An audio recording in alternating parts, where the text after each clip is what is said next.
자, 안녕하세요. 4주차 2강입니다. 4주차 3강이죠. 네, 4주차 3강 이야기를 하도록 하겠습니다. 저번 시간에 그 수요와 관련된 이야기를 했었는데, 어, 그, 여기까지 했었죠. 예, 수요 함수와 관련된 이야기를 했었는데, 대충 정리를 해보면, 결국 X 제 수요량이라고 하는 것은 결국 펑션 오브 px 그 다음에 i 그 다음에 py 그 다음에 취향 t라고 그랬죠. 그 다음에 pxe 그 다음에 ie 이거와 관련이 돼 있다 이겁니다.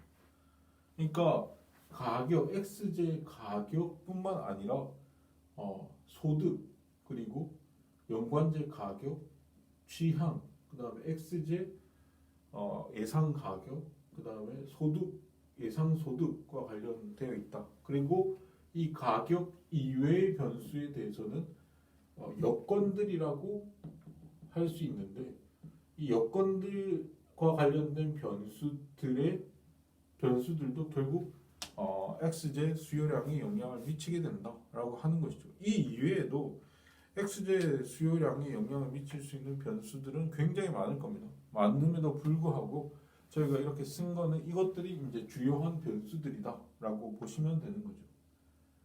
그리고 우리가 다섯 번째로 볼 게 수요량의 변화와 수요의 변화거든요.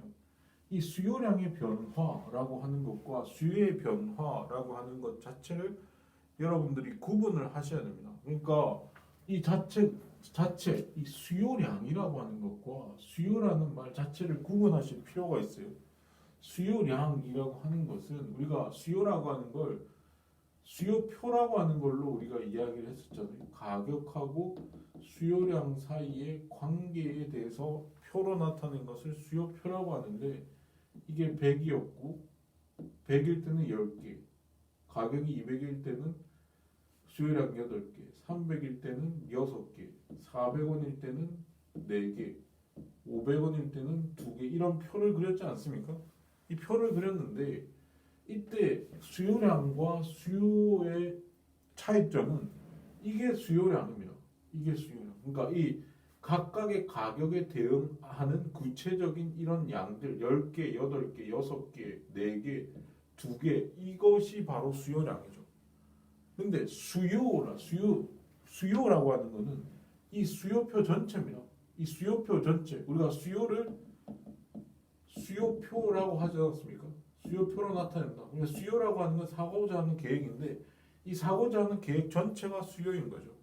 그러니까 한쪽으로 말해서 수요라고 하는 건 수요표 전체를 의미하는 것이고 수요량이라고 하는 것은 이 각각의 숫자들을 의미하는 것이다 라고 보시면 되죠. 그러니까 수요량의 변화라고 하는 것은 여기 수요량 변화라고 되어 있지 않습니까? 이 수요량 변화라고 하는 것은 여기 쓰여져 있는 숫자가 변하는 거예요. 예컨대 수요량이 8개에서 4개로 변화했다. 이런 걸 수요량의 변화라고 하는 겁니다. 근데 이 수요량 변화라고 하는 것은 수요량의 변화라고 하는 것은 이거는 원인이 뭡니까? 수요량이 8개에서 4개로 변화한 것은 뭐가 변해서 변화한 것이죠? 가격이 변화해서 변화한 거 아닙니까? 즉 가격이 200원에서 400원으로 변화했기 때문에 수요량이 8개에서 4개로 변화한 거 아닙니까? 그러니까 수요량의 변화 원인은 그 원인이라고 하는 건 가격의 변화라고 하는 것이죠. 가격 변화에 따라서 수요량이 변화한다 라고 하는 것이고 이 가격 변화에 따른 수요량의 변화를 그래프로 그리게 되면은 이런 식으로 그려진다는 거죠. 그래프로 그리게 되면 이게 수요량이었지 않습니까?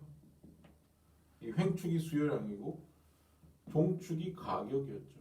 네, 가격이었고 100원, 200원, 300원, 400원, 500원이 있었는데 200원에 해당되는 수요량이 8개였죠.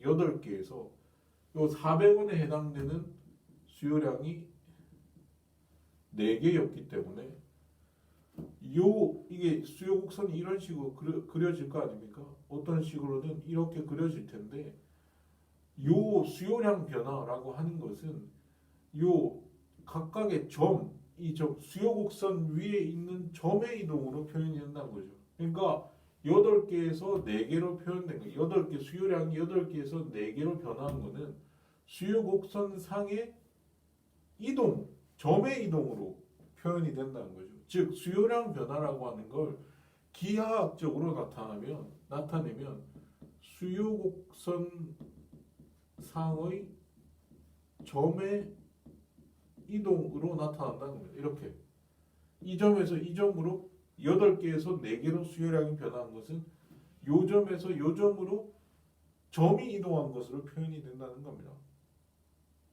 네.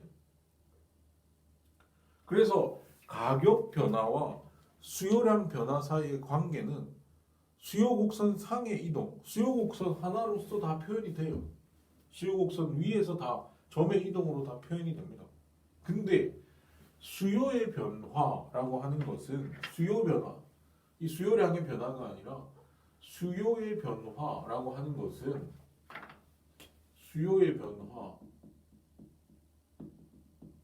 것은 이 수요량이 아니라 수요의 변화는 이 수요표 전체의 변화입니다. 수요표 전체가 변하는 거거든요. 근데 이 수요표 전체의 변화의 원인은 뭐냐 하면 이것의 원인은 가격의 변화가 아니라 여건들의 변화입니다. 여건들의 변화에 의해서 수요가 변화된다는 거죠. 수요가 변화. 즉, 이 수요표 전체가 변해야 되거든요. 그러니까 여건들에는 아까 이야기했듯이 소득도 있고 연관제 가격도 있고 취향도 있고 X제 예상 가격, 소득의 예상 소득의 변화 이런 것들이 다 이 여건들의 변화지 않습니까? 이 여건들이 변하면 수요가 변화한다는 거예요. 즉 수요표 전체 사고자 하는 계획 전체가 변경된다는 거예요. 예컨대 소득이 변했다.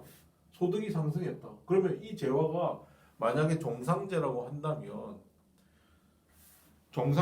한다면은 소득 자체가 변할 이 수요표 전체가 변하거든요.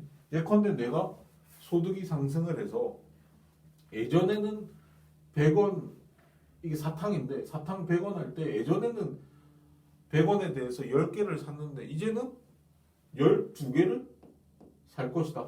내 소득이 예전보다 높아졌으니까. 옛날에는 100원 하면 사탕 10개를 샀는데 이제 12개를 사고 싶다. 수요가 변하는 거예요. 소득이 변해요. 예전에 200원일 때는 8개 샀는데 이제는 10개 살 거다. 예전에 300원일 때는 6개 샀는데 이제는 8개 사고 싶다. 예전에 400원일 때 4개 샀는데 이제 6개 사고 싶다. 500원이었을 때 2개 샀는데 이제 4개 살 거다. 수요표 전체가 변하지 않았습니까?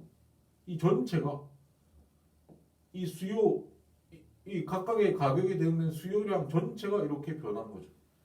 이건 수요표 전체가 변한 거다라고 보시면 돼요.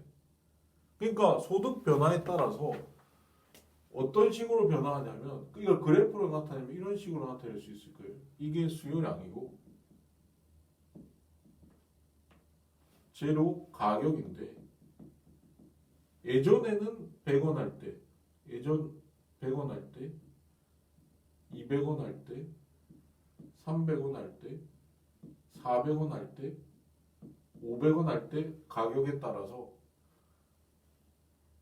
10개, 8개, 6개, 4개, 2개 이랬지 않습니까? 그래서 이 500원일 때는 2개, 400원일 때는 4개, 300원일 때는 6개, 200원일 때는 8개, 100원일 때 10개 이렇게 수요 곡선이 이렇게 그어졌죠. 근데 소득이 상승을 해서 이제 완전히 수요량 전체가 변하는 겁니다. 그리고 500원일 때 이제 100원일 때 예전에 10개였는데 12개를 산다는 거 아닙니까? 12개를. 그리고 예전에 200원일 때는 8개 샀는데 10개를 산다는 거 아닙니까? 300원일 때 6개였는데 8개를 산다는 거 아닙니까? 400원일 때 4개를 샀는데 이제는 6개를 산다는 거 아닙니까? 이제 500원일 때는 2개가 아니라 4개를 산다는 거죠. 이거를 이어보면은 수요 곡선 자체가 변하는 거죠. 수요표 전체가 변했기 때문에 수요 곡선 전체가 이런 식으로 오른쪽으로 이동을 합니다. 그러니까 수요의 변화라고 하는 것은 여건의 변화에 의해서 수요가 변화하게 되는데, 즉 수요표 전체가 변화하게 되는데, 그거는 결국 기하학적으로는 수요 곡선 자체의 이동으로 나타난다는 거죠. 그러니까 이건 지금 수요가 증가한 거거든요. 수요량 전체가 이렇게 증가하는 현상. 10개에서 12개, 8개, 10개 좀 전체적으로 증가하지 않았습니까? 수요량 자체가. 그거를 수요의 증가라고 하는데, 수요의 변화 중에 수요의 증가는 수요 곡선을 우측으로 이동시켜요. 수요 곡선 자체를 우측으로 이동시켜요. 만약에 수요가 감소한다 그러면 좌측으로 이동하겠죠. 좌측으로.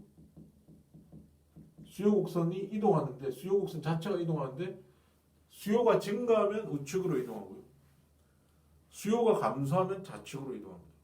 그러니까 수요가 감소하면 이런 식으로 좌측으로 이동하겠죠. 수요 곡선 자체가 이런 식으로 좌측으로 이동하겠죠. 이런 식으로 좌측으로 이동합니다.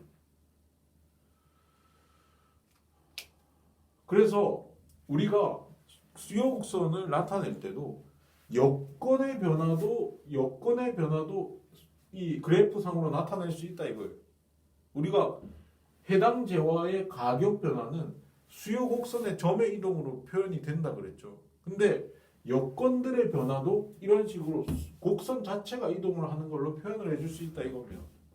그래프상으로 여건들의 변화도, 여기 지금 변수가 가격 변수, 수요량 변수 2개밖에 없지만 우리가 여건들의 변화도 여기 이렇게 써줄 수 있다는 거죠. 지금 이렇게 수요 곡선이 오른쪽으로 이동한 이유는 소득 증가 때문 아닙니까? 그러니까 소득의 변화를 이 그래프상으로 표현해 줄 수 있다는 거예요. 여건들의 변화도 결국 그래프상으로 이렇게 수요 곡선 자체 이동으로 표현이 가능하다는 겁니다.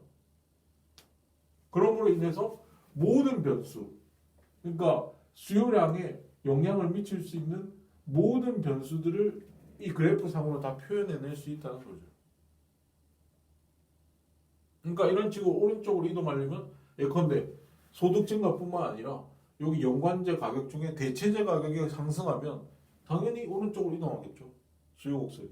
그 다음에 취향이 증가하면 어떤 기호가 예전에 비해서 증가하면 당연히 우측으로 이동하겠죠. 그 다음에 XJ 예상 가격이 상승하면 우측으로 이동하겠죠. 수요 곡선이. 또 예상 소득이 올라가면 이 오른쪽으로 이동하겠죠. 수요 곡선이. 이런 식으로 그런 어떤 여건들과 관련된 변화도 그래프상에 표현이 가능하다라고 하는 것입니다. 그 다음에 6번째 맨 마지막으로 시장 수요 곡선이죠. 시장 수요 곡선을 도출할 텐데, 시장 수요 곡선을 이야기를 하면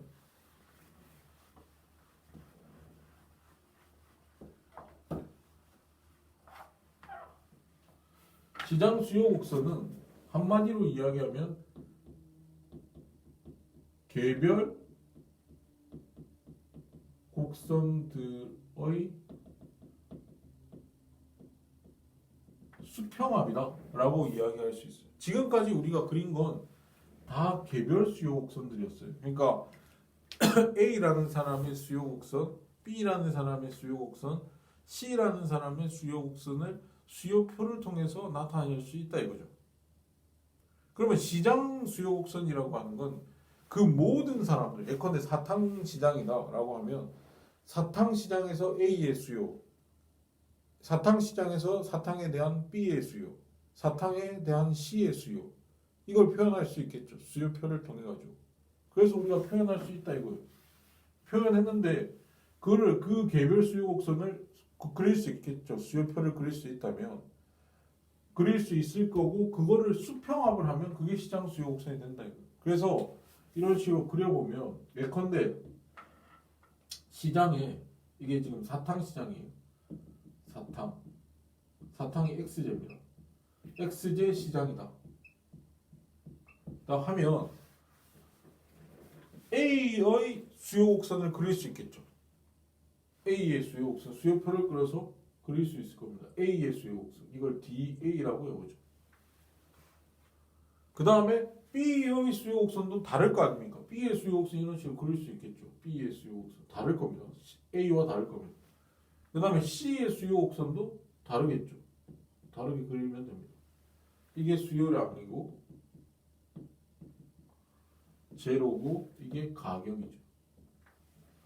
수요 그러면은 이 시장 수요 곡선은 지금 사탕 시장에 사탕을 수요하는 사람은 A, B, C밖에 없다고 가정을 이 세 사람밖에 없다고 가정을 하면 이게 답니다. 사탕 시장에서의 수요 곡선은 이게 다겠죠. 그러면 예컨대 이게 한 400원이다. 400원일 때의 시장 수요량은 얼마죠? A는 시장 수요량이 A는 요만큼일 거 아닙니까?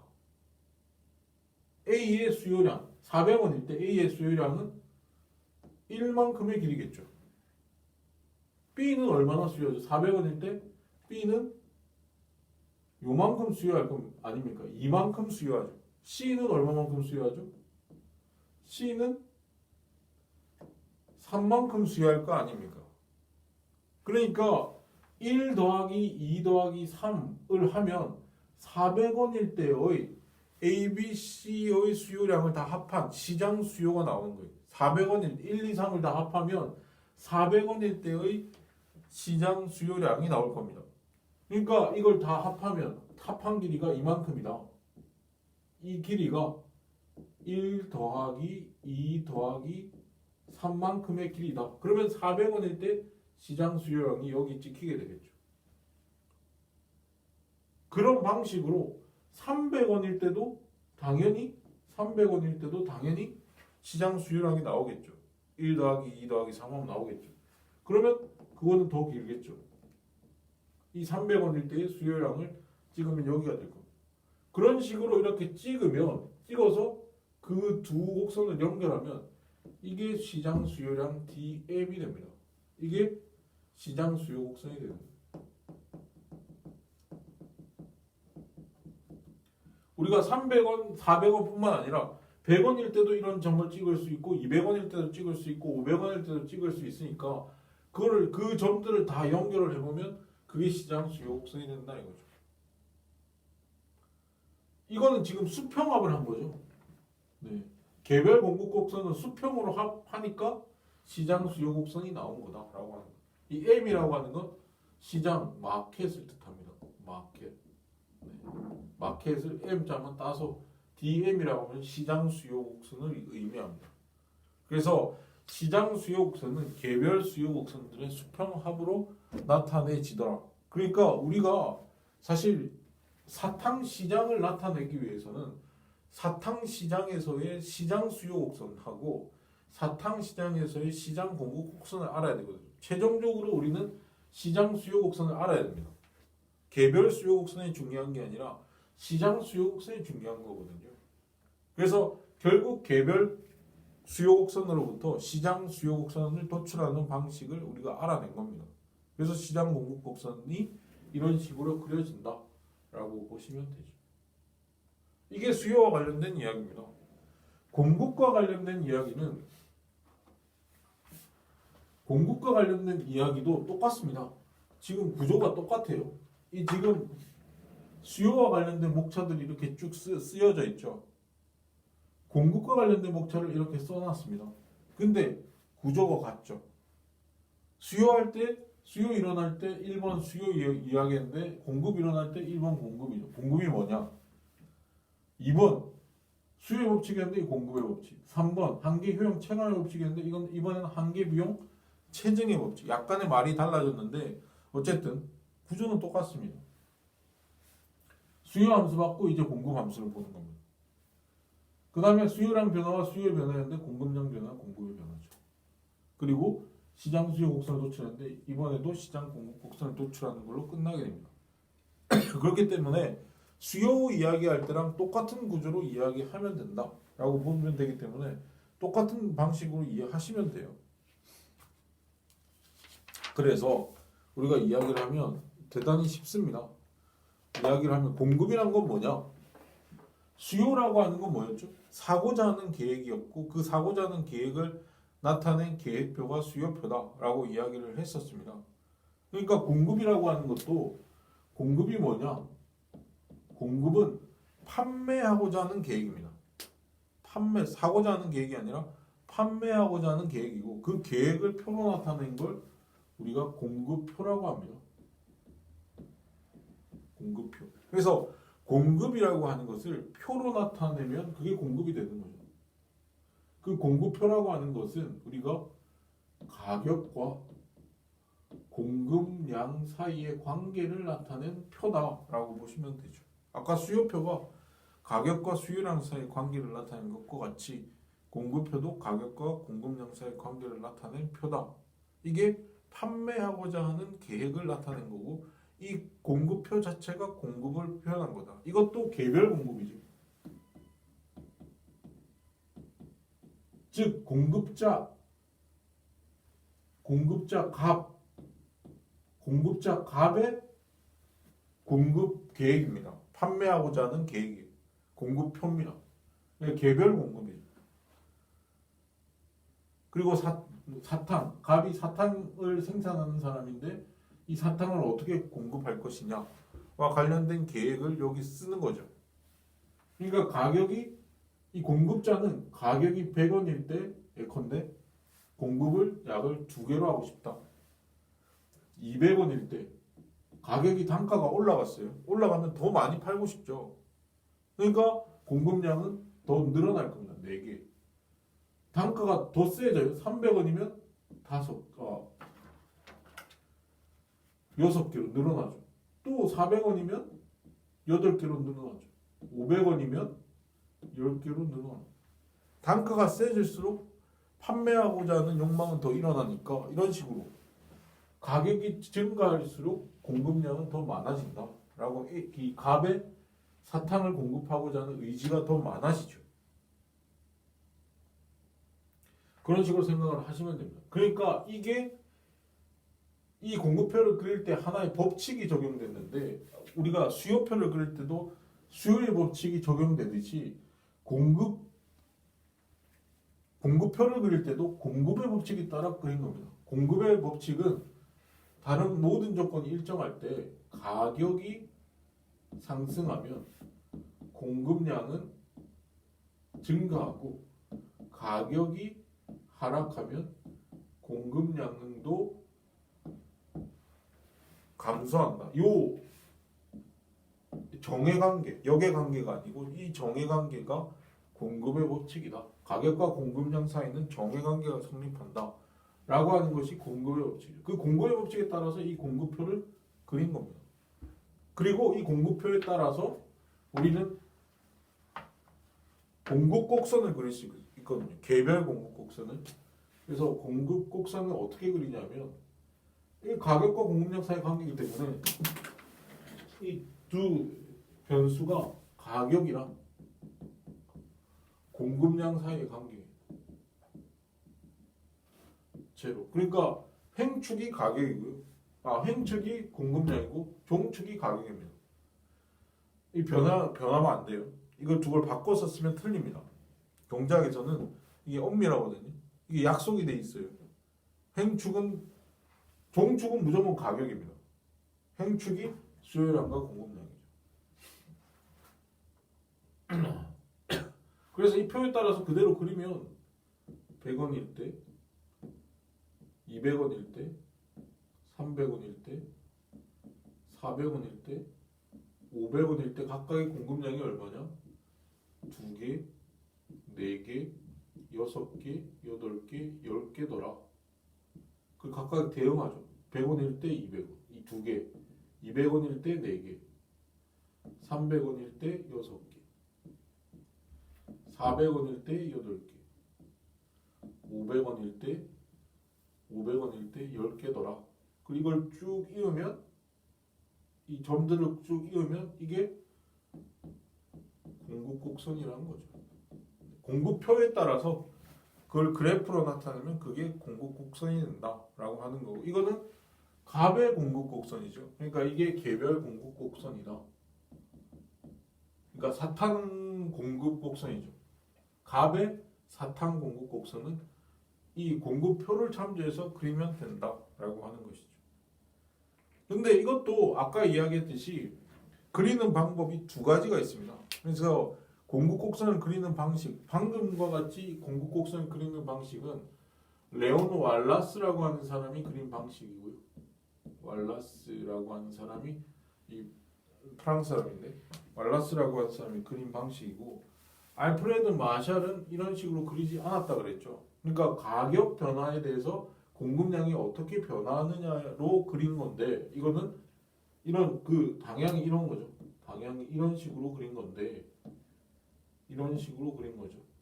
각각의 가격이 주어졌을 때 거기에 대응되는 공급량이 얼마냐에 따라서 이제 공급 곡선을 그린 건데, 이제 다른 방식으로 그릴 수 있다는 거죠. 이거 한계 비용 체증의 법칙에 따라서 공급 곡선을 그린 사람이 알프레드 마샬이라는 사람이다. 네. 아까랑 논리가 같거든요. 그러니까 공급을 그릴 때도, 공급 곡선을 그릴 때 수량하고 수량과 공급 가격 사이의 관계에 따라서 그린 겁니다. 수량과 공급 가격 사이의 관계. 그러니까 수량이 하나, 둘, 셋, 넷, 다섯. 그러니까 이게 일종의 공급량이죠. 공급 수량이 하나, 둘, 셋, 넷, 다섯으로 늘어날 때 늘어날수록 공급 가격, 이 공급 가격이라는 말 자체가 뭐냐면 최소 수치 가격이라는 뜻이거든요. 네, 최소한 공급자가 공급을 할 때 최소한 이 정도는 받아야겠다 라고 하는 가격입니다. 그걸 공급 가격이라고, 최소 수치 가격입니다. 근데 이 최소 수치 가격은 내가 최소 수치 가격은 한계 비용과 같아요.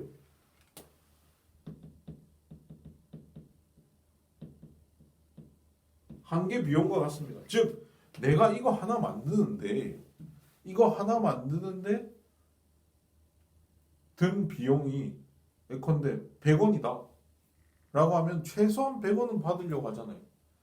100원 밑으로 이거 만드는 비용이 100원인데 뭐 50원에 팔 수는 없잖아요. 손해보니까. 그러니까 100원, 최소한은 100원 이상은 받으려 할 거라 이 말이에요. 그러니까 최소 수치 가격이 100원이면 한계 비용이 100원이면 이거 만드는데 한계 비용이 100원이면 최소 수치 가격도 100원이죠. 그게 공급 가격이라는 거예요. 그러니까 처음에 첫 번째 수량을 할 때, 근데 이 한계 비용 또는 공급 가격은 체증한다 이 말이에요. 체증한다 이 말이에요. 왜냐하면 우리가 처음에 생산량 한 단위, 이거 한 단위를 증가시키, 그러니까 처음에 한 단위 요거를 한 단위 생산하고, 그 다음에 두 단위 생산하고, 세 단위 생산하고, 네 단위 생산할 거 아닙니까? 그러면 첫 번째 한 단위를 생산할 때는 거기 이제 생산 요소를 투입해야 될 거 아니에요? 그러니까 생산 요소에는 노동, 자본, 토지인데, 노동자 한 명을 1시간 고용하면 하나가 나온다고 해봅시다. 1시간 고용하고 자본도 1시간 고용해야겠죠. 1시간 뭐 기계를 돌리든 기계를 1시간 돌려야 될 거 아니에요. 그 다음에 뭐 토지도 쓴다 했을 때 노동자를 1시간 고용하다가 2개 만들려면 2시간 고용해야 된다는 거예요. 자본이든 노동이든 토지든. 그 다음에 3개 하려면 3시간 고용해야 되고 4개를 만들려면 4시간 고용 이렇게 투입을 해야 산출량이 이런 식으로 나올 거 아니에요. 근데 이게 비용이죠. 이게 고용을 하는 고용 비용이죠. 노동자를 고용하려면 노동자한테 돈을 줘야 되고 자본도 고용하려면 자본에도 그 돈을 지불을 해야 되는 건데 이게 비용이죠. 근데 비용인데 이 투입 비용이 이런 식으로 1시간, 2시간, 3시간, 4시간을 고용하는 것만으로 부족하고 플러스 알파가 있더라 이겁니다. 하나 더 고용할 때마다 플러스 알파가 붙더라 이거예요. 그건 뭐냐면 내가 1시간 고용할 때마다 1시간 고용할 때는 그냥 노동자한테 밥을 안 줘도 되죠. 그리고 뭐 그 자본 기계들도 1시간 돌아갈 때는 잘 돌아가겠죠. 성능 새 기계니까 잘 돌아가게. 근데 그게 2시간, 3시간, 4시간 고용이 늘어나고 하는 일도 늘어나면 늘어날수록 노동자들도 그 노동력을 유지하기 위해서는 밥도 플러스 알파, 플러스 알파, 밥도 더 줘야 되고 힘내도록 물도 줘야 되고 플러스 알파의 비용이 더 든다 이거예요. 단순히 노동자만 고용하는 게 아니라 노동자에게 필요한 여러 가지 제반 조건들이 시간이 늘어나면 고용 시간이 늘어나면 늘어날수록 더 늘어나죠. 플러스 알파가 생기죠. 그리고 자본도 기계도 기름칠도 좀 더 해줘야 되고 처음에는 기름칠 안 해줘도 잘 돌아갔는데 고용 시간이 늘어나면 늘어날수록 기름칠도 더 해줘야 되고 고장날 가능성도 높으니까 그 고장나면 비용 그 수리도 해야 돼. 수리비도 드는 거고 플러스 알파의 비용이 더 들더라 이거예요. 그래서 공급 이 한계 비용이 점점 체증합니다. 점점 그러니까 수량을 생산량을 한 단위 더 늘리면 늘릴수록 그 한 단위 늘릴 때마다 증가하는 비용이 플러스 알파가 계속 쌓이는 더 늘어난다는 거죠. 그러니까 이걸 이제 한계 비용 체증의 법칙이기 때문에 한계 비용이 체증하면 공급 가격도 체증하겠죠. 처음에는 처음 수량일 때는 뭐 한 50원 공급 가격 한계 비용이 50원 들었는데 두 번째 하면 100원, 뭐 세 번째 고용하면 150원, 네 번째 하면 200원, 뭐 이런 식으로 점점 추가적으로 한계 비용 즉 공급 가격이 250원 이런 식으로 늘어나더라 이겁니다. 그래서 그런 식으로 그려주면 이거에 입각해서 그려주면 수량 제로 그 다음에 공급 가격 그려주면 뭐 수량이 첫 번째 주어졌을 때 두 번째 수량이 생산할 때 세 번째 생산할 때 네 번째 생산할 때 다섯 번째 생산할 때마다 50원 100원 150원 200원 250원 이런 식으로 이게 늘어나더라 이겁니다. 공급 가격이 늘어나더라 이겁니다. 그러니까 이걸 이어주면 이것도 역시 공급 곡선이 된다는 거예요. 값의 한계 비용에 따른 공급 곡선이에요. 그러면 요 높이들 이게 이제 공급 곡선인데 이 개별 공급 곡선인데 이거의 높이 요만큼의 높이 당연히 한계 공급 가격과 한계 비용이 같으니까 요 높이는 한계 비용의 높이 아닙니까? 첫 번째 있을 때 한계 비용이 50이었으니까 50만큼 높이. 두 번째 100원인데 이거 한계 비용. 두 번째 생산했을 때 한계 비용 아닙니까? 그러니까 공급 곡선의 높이는 한계 비용의 높이입니다. 한계 비용의 크기입니다. 그러니까 이 공급 곡선 자체가 한계 비용 곡선이다 이거예요. 그래서 여러분이 기억해 줘야 될 것은 공급 곡선은 곧 한계 비용 곡선이다 라고 여러분들이 기억해 주시면 됩니다. 그 이야기를 하려고 하는 거거든요. 그래서 요거 공급 곡선은 한계 비용 곡선이다 라고 하는 걸 반드시 기억해달라. 그래서 그 공급 곡선을 그리는 방식도 수요 곡선을 그리는 방식과 마찬가지로 두 가지 방식이 있다. 그래서 첫 번째 방식은 가격이 주어졌을 때 가격 변화에 대해서 수요량이 어떻게 변화하느냐로 그리는 왈라스의 방식이 있고, 마샬의 방식은 거꾸로다. 수량이 주어졌을 때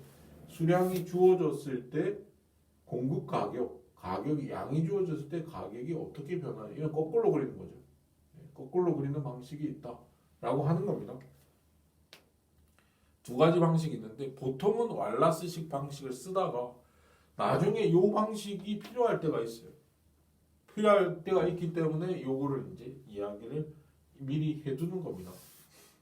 이게 이제 공급의 법칙에 따라서 또는 한계비용 체증의 법칙에 따라서 이 두 가지 방식으로 공급 곡선을 그렸다라고 보시면 결과는 같아요. 결론은 같습니다. 근데 그리는 방식이 다를 뿐이다라고 보시면 돼요. 자, 이렇게 됐고요. 네. 이제 공급 함수를 한번 이야기를 해보면 아까 이야기했듯이 이 지금까지 이야기는 공급량과 가격과의 관계, 공급량, 그러니까 가격과 공급량 사이 두 변수 간의 관계밖에 우리가 지금 설정을 안 했어요.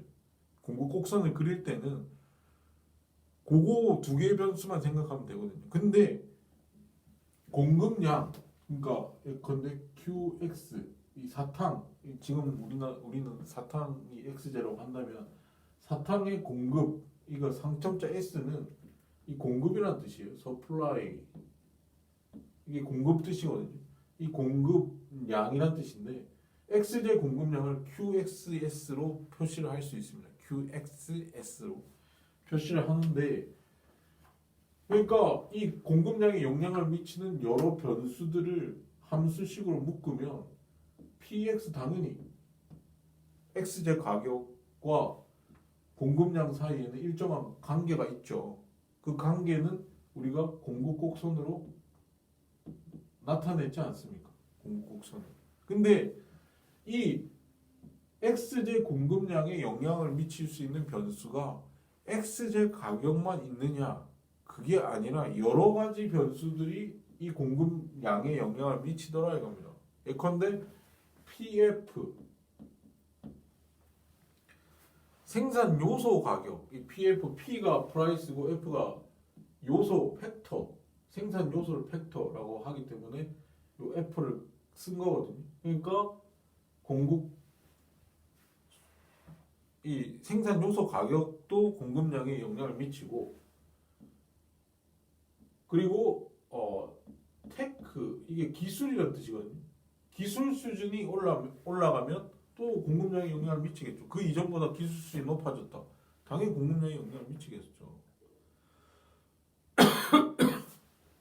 그리고 예상 가격, X제 예상 가격도 당연히 공급량에 영향을 미칠 것이다 라고 보시면 돼요. 그러니까 요것들 공급량에 영향을 미치는 가격 이외의 변수들을 우리가 여건들이라고 하지 않았습니까? 이것도 여건들이죠. 여건들. 그래서 X제의 공급량에 영향을 미칠 수 있는 가격 이외의 변수인 여건들까지 고려를 해야 제대로 된 공급량 변수에 대한 분석이 가능할 거 아닙니까? 그러니까 이 여건들에 대해서도 한번 이야기를 해보자 이거죠. 그 수요 함수를 통해서 여건들을 우리가 고려했듯이 이 여건들도 한번 고려를 해보자라고 하는 겁니다. 그래서 여건들에 대해서 이야기를 하면 이 공급 함수와 관련해서 여건들이 있는데, 첫 번째 여건들은 중에 중요한 게 생산 요소 가격이죠. 이걸 PF라고 아까 표현을 했었는데, 생산 요소 가격. 당연히 생산 요소 가격이 올라가면 비용 구조가 상승했다는 거거든요. 노동자에게 줘야 되는 임금 구조가 올라간다든지, 기계값이 올라간다든지 설비비가 올라간다든지 이러면 비용이 올라가면 당연히 공급량은 줄어들죠. 예, 공급량은 줄어든다. 역의 관계가 성립할 수밖에 없죠.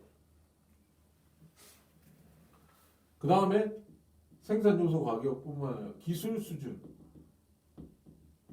이걸 테크라고 그랬는데 기술 수준, 즉 테크가 올라가면 당연히 이 기술이라고 하는 건 생산 요소를 투입하는 양이 변하지 않았음에도 불구하고 생산량은 달라질 수 있어요. 그렇잖아요. 예전에 비해서 예전에 매콤네 무슨 종자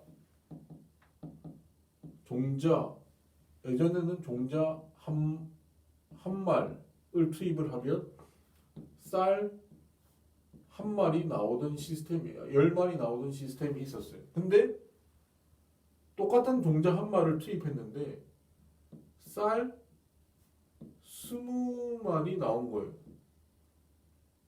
그러면 이거는 똑같은 생산 요소를 투입했음에도 불구하고 이 생산량 자체가 달라졌으니까 이때 이거를 기술 진보라 그러거든요. 기술이 진보한 겁니다. 이거를 기술 진보라 그래요. 기술 수준이 높아졌다. 또는 기술이 진보하면은 그 이전에 비해서 똑같은 비용 구조라 하더라도 생산량이 더 늘어나니까 당연히 공급량도 늘어나죠. 공급량 늘어난다 라고 하는 것이고. 세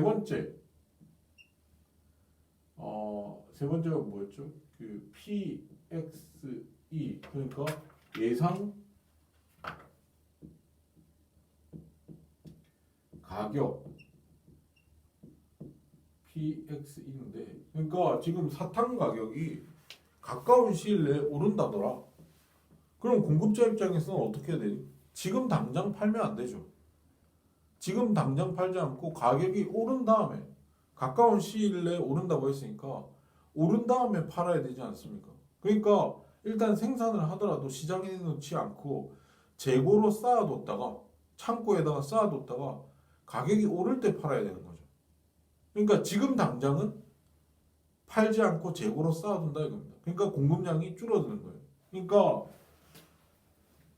PXE, 그러니까 예상 가격이 상승을 하면 지금 당장 공급량을 줄인다 이거예요. QXS는 줄인다 이거. 역의 관계가 있는 겁니다. 이런 식의 관계가 있다. 다른 여건들과의 관계가 있다는 겁니다. 네. 그래서 공급량에 영향을 미치는 여러 가지 변수들을 고려를 해야 된다라고 하는 거죠. 가격 이외의 변수들도 있다. 그걸 여건들이라고 한다. 그거를 다 고려를 해줘야 진정한 공급량을 분석할 수가 있는 거죠. 자, 이게 이제 여건들과 관련된 이야기였고요.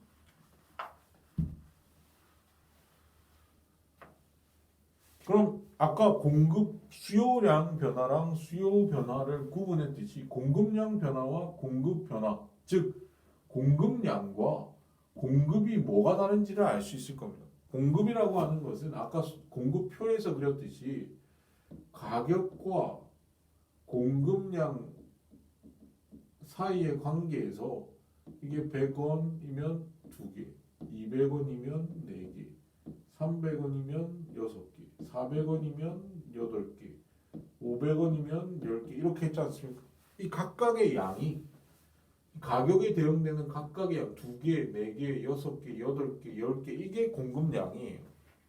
그래서 공급량이 변화했다는 것은 예컨대 뭐 6개에서 공급량 6개에서 10개로 변했다. 이런 게 공급량의 변화거든요. 근데 그 공급량 변화의 원인을 찾아보면 가격이 300원에서 600원으로 변했기 때문에 공급량이 6개에서 10개로 변한 거 아닙니까? 즉 아까 수요량 변화와 마찬가지로 공급량 변화라고 하는 것의 원인은 결국은 가격 변화예요.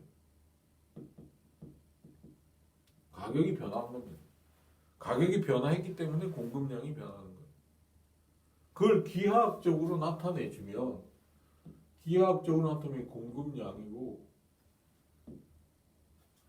제로고 이게 가격인데 우리가 300원일 때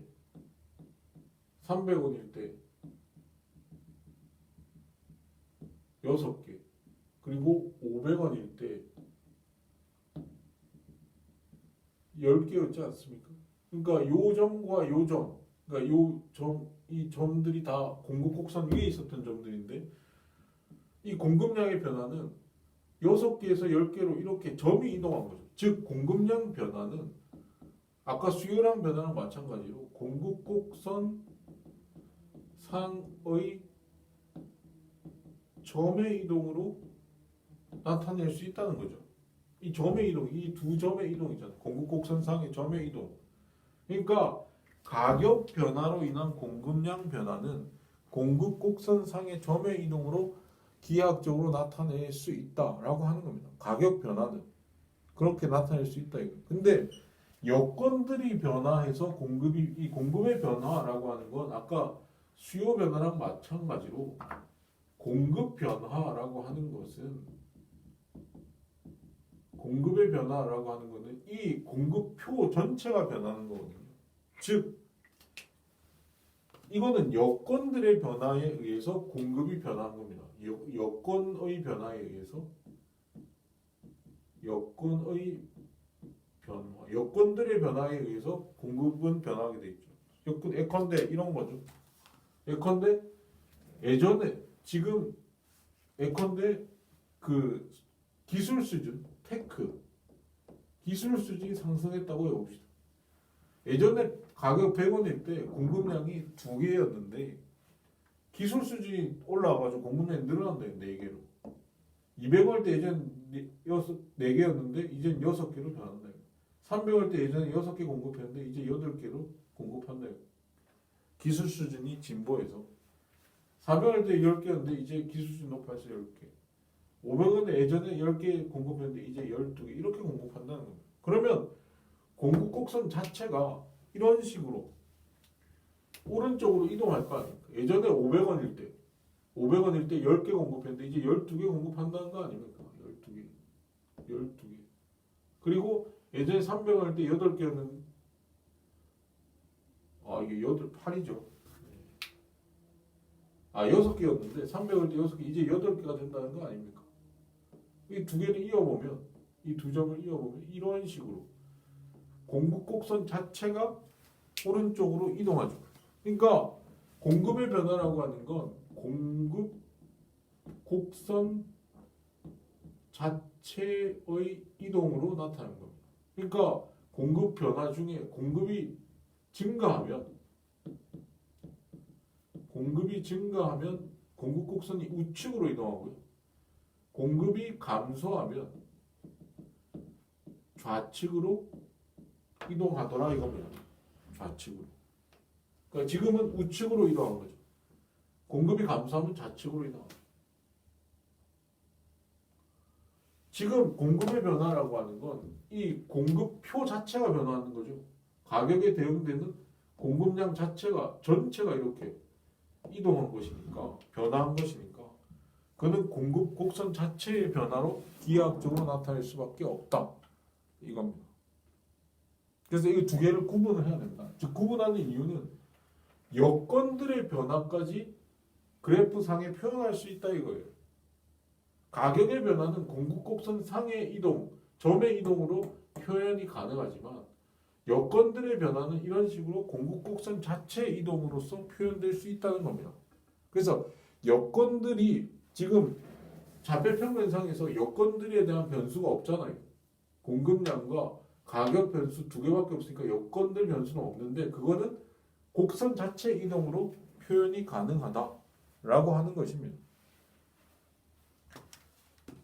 그 다음에 시장 공급 곡선은 아까 시장 수요 곡선이 개별 수요 곡선들의 수평 합이듯이 이것도 마찬가지로 개별 공급 곡선들의 수평 합으로 나타낼 수 있거든요. 수평 합으로 나타낼 수 있다. 네, 그 이야기는 시간이 더 돼서 다음 시간에 하도록 하겠습니다. 그리고 다음 시간에는 탄력성과 관련된 이야기를 하도록 하죠. 수고하셨어요.